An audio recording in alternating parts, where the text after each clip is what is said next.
കുടുംബ പ്രേക്ഷകരുടെ സംവിധായകനായിട്ടുള്ള സത്യൻ അന്തിക്കാട് 2008 റിലീസ് ചെയ്ത ഇന്നത്തെ ചിന്താവിഷയം എന്ന് പറഞ്ഞ സിനിമയുടെ വിശേഷങ്ങളാണ് ഞാനിവിടെ പറയാൻ പോകുന്നത്. ആ സിനിമയിൽ ഞാൻ പ്രൊഡക്ഷൻ മാനേജറായിട്ടാണ് വർക്ക് ചെയ്തത്. അതെന്ന് വെച്ച് കഴിഞ്ഞാൽ ആ സിനിമയുടെ പ്രൊഡക്ഷൻ കൺട്രോളിൽ സേതു മണ്ണാർക്കാട്. അപ്പോൾ സേതുവട്ടൻ്റെ കൂടെ കുറേ സിനിമകൾ ചെയ്തതിൻ്റെ അനുഭവത്തിലാണ്, അതും സത്യൻ അന്തിക്കാടിൻ്റെ സിനിമകളിൽ തന്നെയാണ് ഞാൻ വർക്ക് ചെയ്ത് പോകുന്നത്.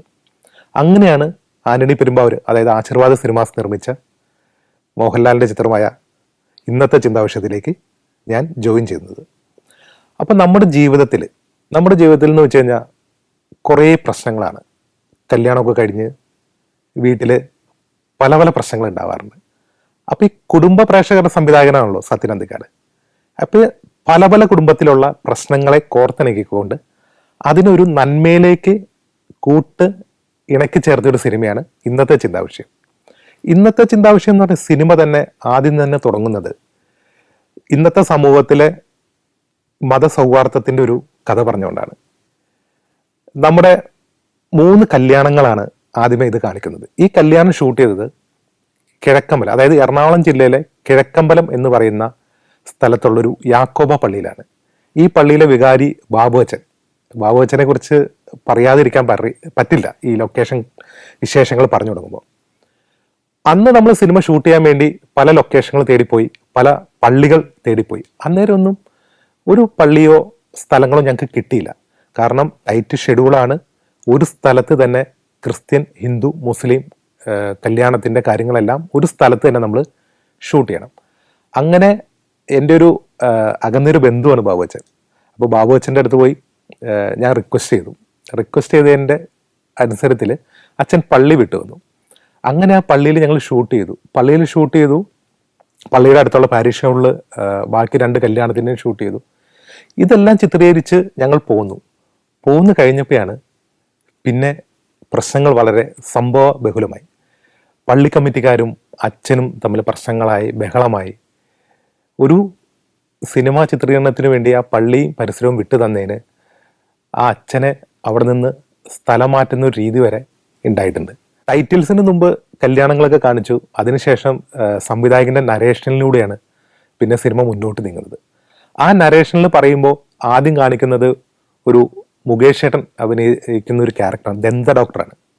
അപ്പം ദന്ത ഡോക്ടറിൻ്റെ ക്യാരക്ടറും അദ്ദേഹത്തിൻ്റെ ഫാമിലിയും അദ്ദേഹത്തിൻ്റെ മകളും അവരുടെ വീട്ടിലേക്കാണ് നമ്മൾ പോകുന്നത്. ഈ വീട് ഞങ്ങൾ കുറേ സ്ഥലങ്ങൾ ഇങ്ങനെ തേടി നടന്നു. പക്ഷെ തേടി നടക്കുമ്പോഴൊന്നും മനസ്സിനിണങ്ങിയൊരു വീട് കിട്ടുന്നില്ല.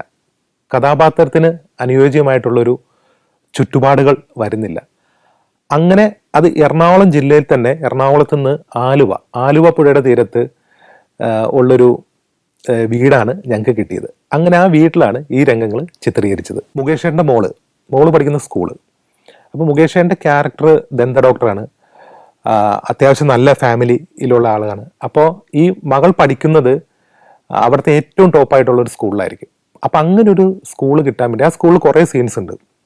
ആ സ്കൂൾ കിട്ടാൻ വേണ്ടി ഞങ്ങൾ കുറേ സ്ഥലങ്ങൾ ഇതുപോലെ ലൊക്കേഷൻ കാഴ്ചകളും ലൊക്കേഷൻ തേടിയുള്ള യാത്രകളെന്ന് പറയുമ്പോൾ നമ്മളൊരു സംവിധായകൻ ഒരു സ്ക്രിപ്റ്റ് എഴുതി കഴിഞ്ഞാൽ അത് സത്യേട്ടൻ തന്നെയാണ് ഈ പടത്തിൻ്റെ കഥയും തിരക്കഥയൊക്കെ. അപ്പം സംവിധായകൻ എഴുതി വച്ചിരിക്കുന്ന തിരക്കഥയ്ക്ക് അദ്ദേഹം മനസ്സിൽ കണ്ട വിഷ്വല് അതിനൊരു പടി മുകളിലായിരിക്കണം ഞങ്ങൾ ഈ ലൊക്കേഷൻ നമ്മൾ ഹണ്ട് ചെയ്ത് അവർക്ക് തേടി നൽകേണ്ടത്.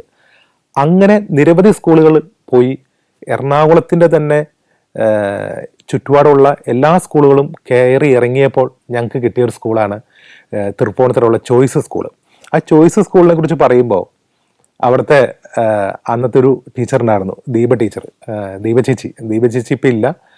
ദീപ ചേച്ചിയാണ് ആ സ്കൂള് ഞങ്ങൾക്ക് ഫിലിം ഷൂട്ടിങ്ങിന് വേണ്ടി ഞങ്ങൾക്ക് അനുവദിച്ചു തരാൻ വേണ്ടി ഞങ്ങളുടെ കൂടെ നടന്നത്. അങ്ങനെ ആ സ്കൂളിലെ പ്രിൻസിപ്പാള് റേച്ചൽ മിസ്, UP-യിലെ പ്രിൻസിപ്പാളായിരുന്നു റേച്ചൽ മിസ്. അപ്പോൾ ഇവരാണ് ഞങ്ങൾക്ക് എല്ലാ സജ്ജീകരണവും ഒരുക്കി തന്നത്.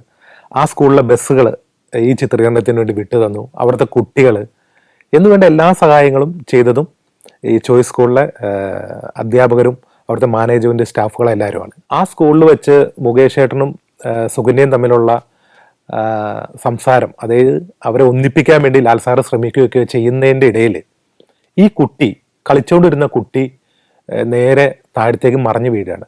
അങ്ങനെ കുട്ടീനെ എടുത്തുകൊണ്ട് ഹോസ്പിറ്റലിൽ കൊണ്ടുപോവാണ്. ഈ ഹോസ്പിറ്റലിൻ്റെ രംഗങ്ങളെല്ലാം ചിത്രീകരിച്ചത് അങ്കമാലിയിലുള്ള ഹോസ്പിറ്റലാണ് ഈ രംഗങ്ങളെല്ലാം ചിത്രീകരിച്ചത്.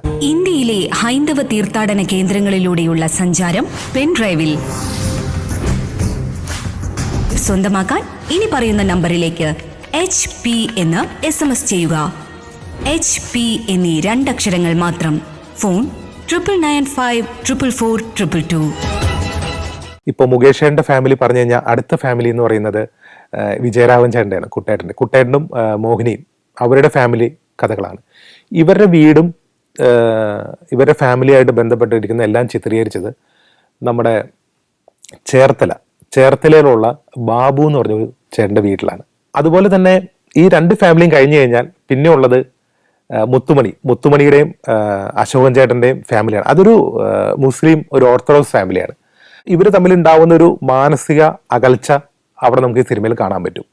ഈ രംഗങ്ങളെല്ലാം ചിത്രീകരിച്ചത് എറണാകുളം ഫോർട്ട് കൊച്ചിയിലുള്ള നിരവധി സിനിമകൾ ഷൂട്ട് ചെയ്തിട്ടുള്ള നെറ്റോ ഹൗസ് എന്ന് പറയുന്ന നെറ്റോ ബംഗ്ലാവിലാണ് ഈ രംഗങ്ങളെല്ലാം ചിത്രീകരിച്ചത്. അപ്പോൾ ലാൽ സാർ ചെയ്ത ക്യാരക്ടർ, ലാൽ സാർ ഒരു എക്സ്പോർട്ടിംഗ് കമ്പനി നടത്തുന്ന ഒരാളാണ്. ഈ ടെക്സ്റ്റൈൽ ഉൽപ്പന്നങ്ങൾ, അതായത് ഡിസൈൻ ചെയ്ത് ഡ്രസ്സൊക്കെ വിദേശത്തേക്ക് കയറ്റി അയക്കുന്ന ഒരു എക്സ്പോർട്ടിംഗ് കമ്പനിയുടെ ഓണറാണ്. അപ്പം അദ്ദേഹം തൻ്റെ ഒരു എക്സ്പോർട്ടിംഗ് കമ്പനിക്ക് തുടങ്ങാൻ വേണ്ടി ഒരു വീടും സ്ഥലവും കൂടെ മേടിച്ചു. ഈ വീടും സ്ഥലവും മേടിച്ച് കഴിഞ്ഞപ്പോൾ ഇതിൻ്റെ ഒരു ഇടനിലക്കാരനായിട്ട് നിന്നത് ഇന്നസെൻ്റ് ഏട്ടനാണ്. അപ്പോൾ ഇന്നസെൻ്റ് ഏട്ടൻ്റെ വീട് കാണിക്കുമ്പോൾ രസമാണ്. ഇന്നസെൻ്റ് ഏട്ടനും തെസ്നീഖാനും പിന്നെ ഇവരുടെ കുട്ടികളും. ഇപ്പോൾ ഈ ഇന്നസെൻ്റ് ഏട്ടൻ്റെ ഈ വീടിൻ്റെ ഭാഗം ചിത്രീകരിച്ചത് പറയുകയാണെങ്കിൽ എറണാകുളത്തെ ബൈപ്പാസിൽ, അതായത് ഒബ്രോൺ മാളിൻ്റെ അടുത്തുള്ളൊരു വീട്ടിലാണ് ഈ രംഗങ്ങളെല്ലാം ചിത്രീകരിച്ചത്. അങ്ങനെ ഇന്നസെൻ്റ് ഏട്ടനും ലാൽ സാറും കൂടെ കൂടി മുകേഷ് ഏട്ടൻ, അതായത് ഡോക്ടർ കഥാപാത്രം ചെയ്ത മുകേഷ് ഏട്ടൻ്റെ ക്ലിനിക്കിലേക്ക് പോവാണ്. ഈ മുകേഷ് ഏട്ടൻ്റെ ക്ലിനിക്ക് ഞങ്ങൾ ചിത്രീകരിച്ചത് കാരണം പല ക്ലിനിക്കുകൾക്കും സ്ഥല സൗകര്യങ്ങൾ കുറവായിരിക്കും. ഈ സ്ഥല സൗകര്യങ്ങൾ കുറവാകുമ്പോൾ നമുക്കൊരു സിനിമാ ചിത്രീകരണം നടത്തുവാൻ ചിലപ്പോൾ ഭയങ്കര ബുദ്ധിമുട്ടുകൾ വരും. കാരണം ലൈറ്റ്സ് വെക്കാൻ പറ്റുന്നില്ല, ചിലപ്പോൾ ട്രാക്ക് ആൻഡ് റോൾ ഇട്ട് ഒന്ന് മൂവ്മെൻറ്റ് ഷോട്ട് എടുക്കാൻ പറ്റുന്നില്ല. അങ്ങനെയൊക്കെ വരുമ്പോൾ കുറച്ച് സ്പേസ് ഉള്ള സ്ഥലത്തായിരിക്കും നമ്മൾ കൂടുതൽ ചിത്രീകരണത്തിന് വേണ്ടി, അതായത് ഒരു സീൻ ചിത്രീകരിക്കുമ്പോൾ അത് എത്രമാത്രം നന്നാവുമോ അതിനുവേണ്ടി അത്ര സ്പേസ് ഉള്ള ഒരു സ്ഥലം തേടിയാണ് ഞങ്ങളുടെ യാത്ര പിന്നെ പോയത്. അങ്ങനെ ഓരോ യാത്രകൾ ചെയ്യുകയും ഓരോ സ്ഥലങ്ങളും ഓരോ ലൊക്കേഷനും തേടി നടക്കുകയും ചെയ്ത് ലാസ്റ്റ് ഞങ്ങൾ എല്ലാവരും, അതായത് ക്രൂ മെമ്പേഴ്സ് താമസിച്ച കാക്കനാടുള്ളൊരു ഹോട്ടലുണ്ട്, കാക്കനാട് റോയൽ റെസിഡൻസി എന്ന് പറഞ്ഞ്, ആ ഹോട്ടലിൻ്റെ പാർക്കിങ്ങിൻ്റെ താഴെയുള്ള ഒരു സ്പേസിലാണ് മുകേഷ് ഏട്ടൻ്റെ ക്ലിനിക്ക് ചിത്രീകരിച്ചത്. ഈ മുകേഷ് ഏട്ടനും എൻ്റെ ക്ലിനിക്കിൽ വന്നിട്ട് ലാൽ സാറും അതുപോലെ ഇന്നസെൻ്റ് ഏട്ടനും കാര്യങ്ങൾ സംസാരിക്കുകയും, അപ്പോൾ ഇവർ തമ്മിൽ വീട്ടിൽ പ്രശ്നമാണ് എന്നുള്ള മാറ്റർ അന്നേരമാണ് ലാൽ സാറിന് മനസ്സിലാവുന്നത്. അങ്ങനെ ഇവർ മുകേഷ് ഏട്ടൻ്റെ ഭാര്യയുടെ അടുത്തേക്ക് പോവാണ്. അപ്പോൾ സുകന്യ ചെയ്ത ക്യാരക്ടർ. അപ്പോൾ സുകന്യ ഇപ്പോൾ ഒരു ഡ്രൈവിംഗ് സ്കൂളിലെ ടീച്ചറായിട്ട് ഡ്രൈവിംഗ് പഠിപ്പിക്കുന്ന രംഗങ്ങളാണ്. അപ്പോൾ ഇതിൻ്റെ ഇടയിൽ ലാൽ സാറും നമ്മുടെ ഇന്നസെൻ്റ് ഏട്ടനും കൂടി ബൈക്കിൽ വരുന്നു. സുകന്യയോട് കൈകൊണ്ട് കാണിക്കുന്നു, നിർത്താൻ പറയുന്നു. പക്ഷെ വണ്ടി നിർത്തുന്നില്ല. വണ്ടി നിർത്താതെ വണ്ടി കുറച്ചുകൂടെ മുന്നോട്ട് പോകുമ്പോഴേക്കും ഈ ഡ്രൈവിംഗ് പഠിക്കുന്ന കുട്ടിയുടെ ശ്രദ്ധ തെറ്റിപ്പോകുന്ന ഈ വണ്ടി പല എന്താ പറയുക 8 എച്ചൊക്കെ എടുക്കുന്ന പോലെ തന്നെ പല കമ്പികളും ഇടിച്ച് തെറിപ്പിച്ചുകൊണ്ട് പോവുകയും ഇവരുടെ ബൈക്ക് മറിഞ്ഞു വീഴുകയും ചെയ്യുന്നു. ഈ രംഗങ്ങളൊക്കെ ചിത്രീകരിച്ചത് നമ്മുടെ എറണാകുളത്തുള്ള കലൂർ സ്റ്റേഡിയത്തിലാണ്. ഈ സ്റ്റേഡിയത്തിൽ തന്നെയാണ്, അത് GCDയുടെ ബിൽഡിംഗ് ആണ്. ഈ സ്റ്റേഡിയത്തിൽ തന്നെയാണ് ഇവരുടെ ഡ്രൈവിംഗ് സ്കൂള് എൻ്റെ ഓഫീസും ഇട്ടിരിക്കുന്നത്. അപ്പോൾ ഈ ഡ്രൈവിംഗ് സ്കൂളിന് വണ്ടികൾ വേണം, ഡ്രൈവിംഗ് സ്കൂളിൻ്റെ എല്ലാ സാധനങ്ങളും വേണം. ഇതെല്ലാം ഞങ്ങളെ തന്ന് സഹായിച്ചത് പെരുമ്പാവൂർ കുറുപ്പമ്പടിയിലുള്ള മനോജ് ഡ്രൈവിംഗ് സ്കൂളിലെ മനോജേട്ടനാണ്. കാരണം മനോജേട്ടനെ ചെറുപ്പം തൊട്ടേ എനിക്ക് അറിയാമായിരുന്നു. അതുപോലെ തന്നെ നമ്മുടെ പ്രൊഡ്യൂസർ ആന്റണി പെരുമ്പാവൂരിൻ്റെ ഏറ്റവും അടുത്ത സുഹൃത്തുമാണ്. അങ്ങനെ മനോജേട്ടൻ്റെ ഡ്രൈവിംഗ് സ്കൂളിലെ എല്ലാ സാധനങ്ങളും കൊണ്ടുവന്നിട്ടാണ് ഞങ്ങൾ ഈ രംഗങ്ങൾ എറണാകുളം കലൂരുള്ള സ്റ്റേഡിയത്തിൽ ചിത്രീകരിച്ചത്. കലൂർ സ്റ്റേഡിയത്തിൽ ഡ്രൈവിംഗ് സ്കൂളും കാര്യങ്ങളൊക്കെ ചിത്രീകരിച്ചല്ലോ. ഇതിന് ശേഷം വരുന്നൊരു സീനുണ്ട്. അതായത് വിജയരാഘവന്റെ വൈഫായിട്ടുള്ള മോഹിനി, അതായത് വിജയരാഘവനായിട്ട് പിണങ്ങിയിട്ട് സ്വന്തം കാലിൽ നിൽക്കണം എന്ന് വെച്ചുകൊണ്ട്, കുടുംബത്തിലെ കാര്യങ്ങൾ മുന്നോട്ട് നീക്കണം എന്ന് വെച്ചുകൊണ്ട് അവരൊരു കോഫി ഷോപ്പ് തുടങ്ങാണ്. അപ്പോൾ ഈ കോഫി ഷോപ്പും 4-5 സീനുകളുണ്ട് ഈ കോഫി ഷോപ്പിൽ. അപ്പോൾ ഈ കോഫി ഷോപ്പും ഞങ്ങൾക്ക് വളരെ ബുദ്ധിമുട്ടായിട്ടുള്ളൊരു സംഗതി തന്നെയായിരുന്നു. നമുക്ക് ഈ ഒറിജിനൽ കോഫി ഷോപ്പുകൾ ചിലപ്പോൾ ഷൂട്ടിന് കിട്ടില്ല എന്ന് പറയാൻ കാരണം എന്ന് വെച്ച് കഴിഞ്ഞാൽ അവരുടെ ബിസിനസ്സിനെ ബാധിക്കും. പിന്നെ 3-4 സീൻസ് ആകുമ്പോൾ ചിലപ്പോൾ ഞങ്ങൾക്ക്, അതായത് ഒരു സിനിമയ്ക്ക് ചിത്രീകരിക്കാൻ വേണ്ടി 4-5 ദിവസങ്ങൾ വേണ്ടി വരാം. അന്നേരം അത്രയും ദിവസം ആ കോഫി ഷോപ്പ് അടച്ചിടേണ്ടി വരും, അവരുടെ കസ്റ്റമർ വരാതെ വരും, ബിസിനസ് ഭാഗികമായിട്ടും ചിലപ്പോൾ മൊത്തമായിട്ടും നഷ്ടത്തിലേക്കായി പോകാം. അങ്ങനെയൊക്കെ വരുന്നൊരു ഫീല് വന്നപ്പോൾ പല ആളുകളും തൻ്റെ ഷോപ്പുകൾ തരാൻ മടി തുടങ്ങി. അങ്ങനെ ഞങ്ങൾ എറണാകുളത്തെ പ്രസ് ക്ലബിൻ്റെ അടുത്ത് കോൺവെൻറ്റ് ജംഗ്ഷനിലുള്ള ബിൽഡിങ്ങിലാണ് ഇങ്ങനെ ഒരു കോഫി ഷോപ്പായിട്ടൊരു മുറി കിട്ടിയത്. അത് മേത്തറിൻ്റെ ഒരു ബിൽഡിംഗ് ആയിരുന്നു. ആ ബിൽഡിങ്ങിലാണ് ഞങ്ങൾ അവിടെ കോഫി ഷോപ്പ് സെറ്റ് ചെയ്തത്. അത് ഈ സിനിമയുടെ കലാസംവിധായകൻ സന്തോഷ് രാമൻ വളരെ നന്നായിട്ടാണ് അത് ആ കോഫി ഷോപ്പ് ഞങ്ങൾക്ക് സെറ്റ് ചെയ്ത് തന്നത്. ഇവിടെയാണ് ഈ ലാൽ സാറ് വന്നിട്ട് മോഹിനിയും സുകന്യയും മുത്തുമണിയും ഇന്നസെൻ്റ് ഏട്ടനും ഇരുന്നിട്ട് ഈ കാര്യങ്ങളൊക്കെ ചർച്ച ചെയ്യുന്ന സീൻ ചിത്രീകരിച്ചത്.